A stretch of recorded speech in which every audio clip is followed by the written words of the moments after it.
Welcome, my name is Lucian. If you're new here, I take photographs above and below the water. I look at technical aspects, but also I'm interested in what is it that's the secret sauce that makes an interesting photo, one we actually want to look at.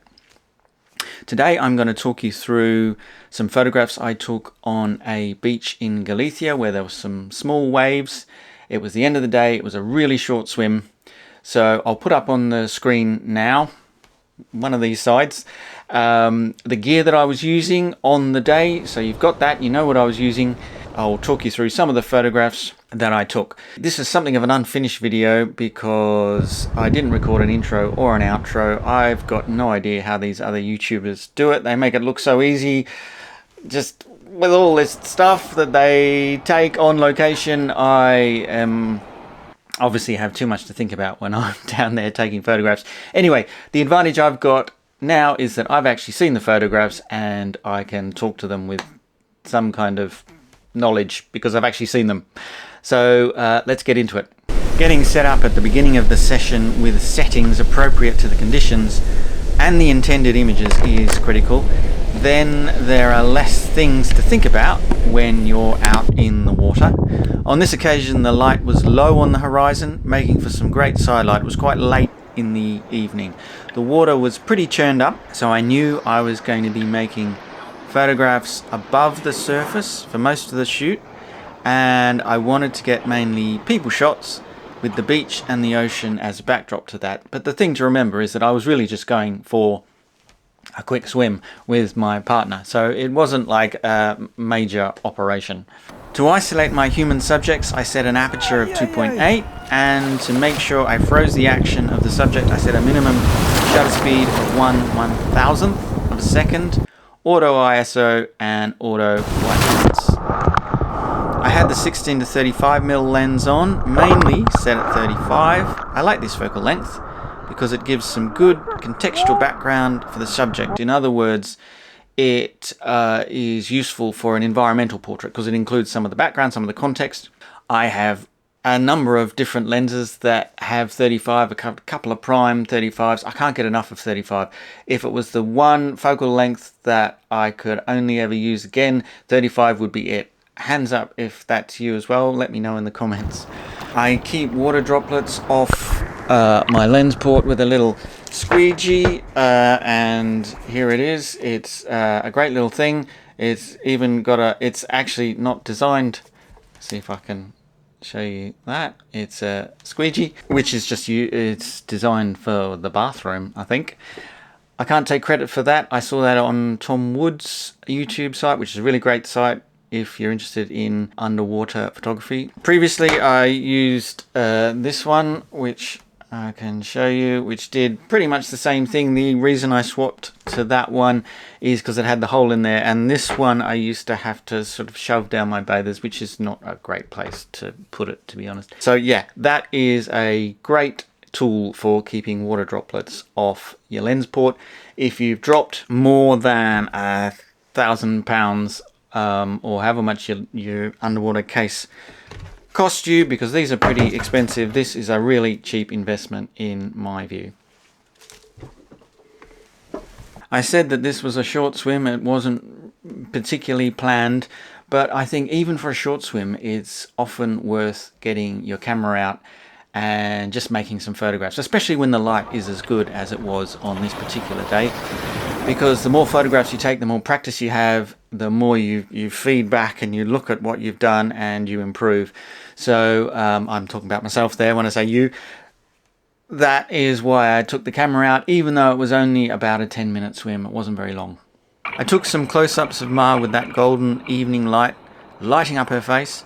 I'm trying to capture some of that tranquility and oneness with nature that you get when you take an early evening swim, especially as was the case here with some dark storm clouds brewing in the background, as you can see.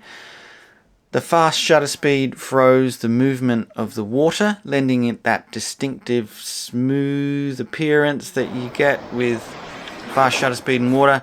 As I've said before, getting the subject in states of action, jumping in and out of the waves, that's the name of the game. Taking lots of images, so there's plenty to choose from later. In this case, I didn't give Ma any direction I just took photographs of her as she was swimming in the water. It was pretty much just a laid-back, fun swim. The shots with Ma surrounded by the white wave wash and the dark clouds and mountains in the background. It's nice, contrasty, something to look out for when there are a few waves, with that white of the wave wash and the dark of the background. If you can get that darkness, it helps that Ma's the only person in the water, contributing to a sort of sense of isolation in these images.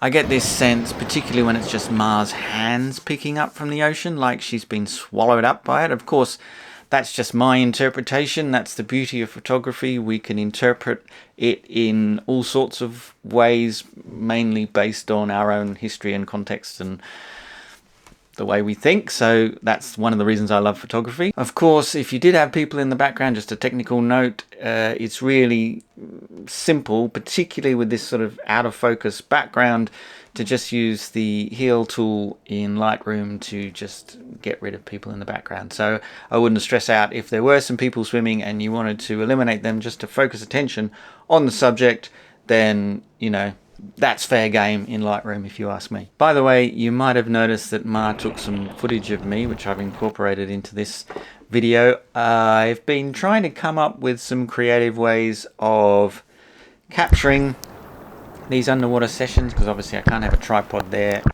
in the water, it's just not going to work. And giving Ma the camera was a way for me to do that. I'm not sure how much of me you really want to see though, anyway, to be honest. I don't know. Let me know in the comments what you think. I spent the majority of my time trying to capture images of Ma catching a wave to body surf. What I really wanted to do was to get close to the waterline with the wave, to get on the same plane as the subject with the wave looming over her.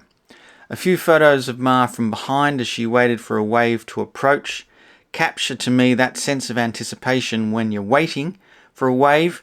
Anyone who body surfs or surfs at all or spends any time in the surf will know what I'm talking about. Note here that she's shadowed by the looming wave. Sometimes you can't have both the low angle and the light across the water. That's something to always look out for.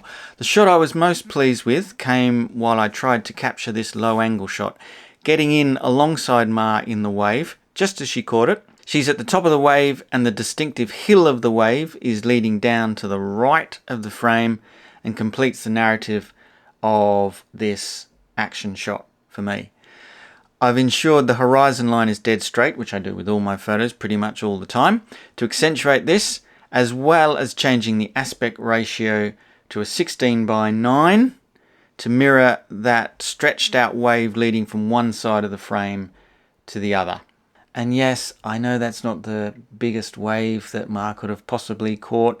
The waves were relatively small on this day, but the light was good, and those were the waves that we had to work with. So I think, you know, the point being is that if you spend your life waiting for the perfect conditions, the perfect light, the perfect camera, the perfect whatever, you might end up waiting forever. So my attitude anyway is just get out there and do it.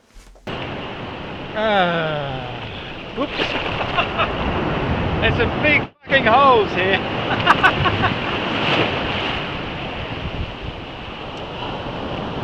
Walk along and just, you're up to your knees and suddenly you're up to your nipples. It's crazy. Big holes. We're in the ocean and it's cold and I'm tripping over these holes again. Yeah, we're only swimming out in the bloody rip. It's alright, it's not a strong rip. It makes it more fun. That's why all the holes are there. So I know that sounds like a little bit of a cavalier attitude towards the ocean, but I promise you we do have a healthy respect for the ocean, and we do always check it before we go out. That's all for today. It was a short and fun swim. You can possibly tell from these smiley shots that people were enjoying themselves. People often tell me that my subjects look a little bit grumpy and a little bit sad, and I always say, well, that's just, you know, real life. People look like that sometimes. But so here's evidence that I do actually take photographs of people with smiles on their faces It does happen sometimes, but you know, don't worry.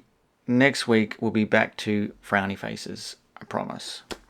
I hope you've enjoyed today's video. I've got a lot more in the pipeline, more underwater stuff, more just plain interesting stuff. So if that's something that interests you, please subscribe to my channel and I will see you in the next one. But until then, bye bye.